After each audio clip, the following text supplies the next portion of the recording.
In this video, I'm going to give you a brief summary of the chapter Landscape of the Soul taken from the Hornbill book. So in this chapter, the writer basically, contrasts the two forms of arts.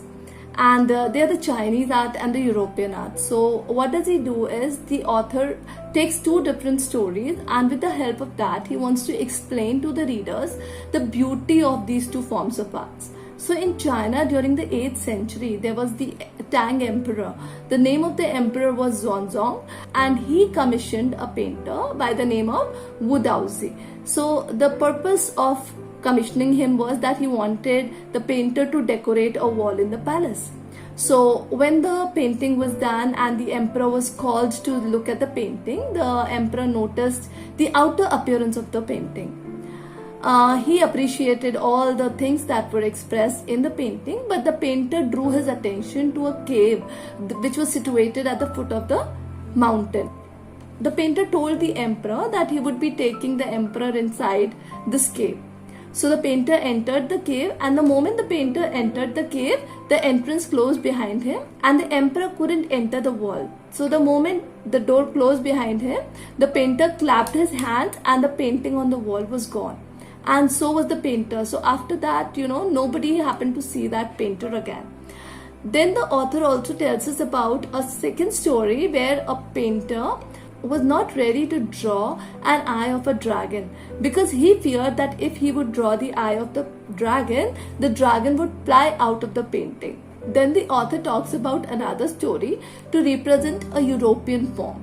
So there was a master blacksmith who fell in love with, a painter's daughter, and the father didn't approve of him because of his profession, because he was a blacksmith, and the father wanted that his daughter should marry a painter. So the blacksmith one day sneaked into the painting studio and he painted a fly on the painter's latest panel. So whatever he was painting on that, he drew a beautiful fly.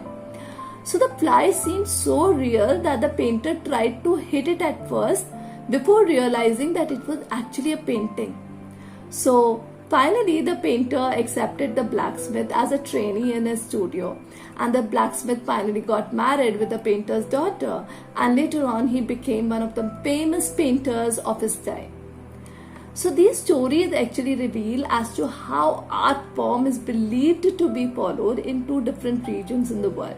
So in Europe, an artist wants the viewers to see a real viewpoint by borrowing his eyes. That is, whatever the artist is drawing, he wants the viewer to see that.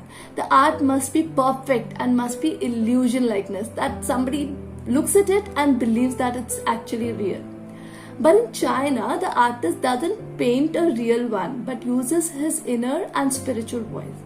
Why? In order to create an abstract piece that he wants to show it to his viewers. So a viewer can enter the painting from any point and travel according to his own imagination. The artist wants the viewer to enter his mind and create a path of its own. So that's the beauty of Chinese art. And then, there is this concept which is very popular. It's known as shan shui, and it means mountain water. So the poet wants to say when this art is used together, they represent the word landscape. The mountain is yang and the water is yin. So the interaction of yin and yang is a fundamental notion of Taoism, and that is what the author wants to tell us. And there is a third element also, other than yang and yin. There is a third element, and that is the middle void, where their interaction takes place. So this void is being compared with pranayama. So just like in yogic practice, we have the pranayama, we breathe in, we retain, and then we breathe out. So suspension of the breath is the void where meditation occurs. So this middle void is essential and nothing can happen without it. So the white unpainted space is very important in Chinese landscape. So man finds a fundamental role in this space between the heaven and the earth. He becomes the medium of communication between the two poles of the universe, and his presence is essential. He is the eye of the landscape. So the French painter Jean Dubuffet first created the concept of art brut, or you can also call it as raw art, in the 1940s. Then the art of the untrained visionary was of minority interest, and the outsider art has gradually become the fastest growing art of interest in international modern art. This particular type of work is the creation of those who have no right to be artists, as they have received no formal training, yet they show the talent and artistic insight. So the work of 80-year-old Nekchand is India's biggest contribution to outsider art.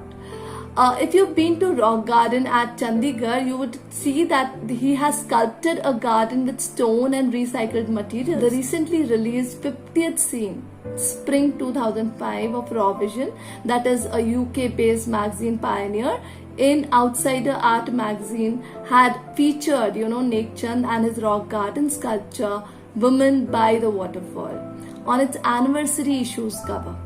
So, Nekchand's art has been recognized as an outstanding testimony of the difference a single man can make when he lives his dream. The Swiss Commission of UNESCO will be honoring Nekchand by way of a 5-month interactive show of his work. And Nekchand actually says that walking through the garden and watching people enjoy his creation is the biggest reward for him.